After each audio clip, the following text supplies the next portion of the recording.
Welcome to the Tech Egg. Don't get scrambled. Enjoy the video. In this video, I will explain how to make a paper ninja. First, gather 2 square sheets of paper, ideally 8½ by 8½ inches for a good size.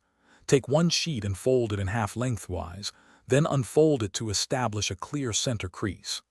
Now, fold both of the long edges inward, making sure they meet perfectly at that central crease you just made. This forms a narrow rectangle, which is our foundational shape.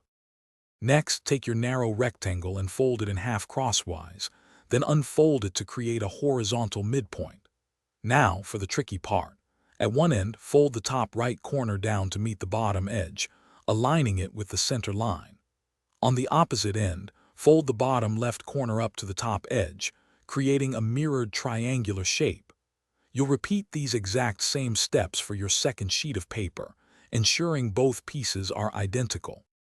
Now that you have 2 identical pieces, fold each one in half diagonally, making sure the triangular flaps are on the outside. This will give each piece a distinct Z shape. Lay one Z shape flat, perhaps horizontally, and place the second Z shape on top of it, rotated 90 degrees so they form a plus sign. Carefully begin to tuck the 4 points of the horizontal piece into the 4 available pockets of the vertical piece. Take your time to align them. With all 4 points tucked securely into their pockets, gently flatten the entire structure. Press down firmly on all the folds to make them crisp and ensure the star holds its shape.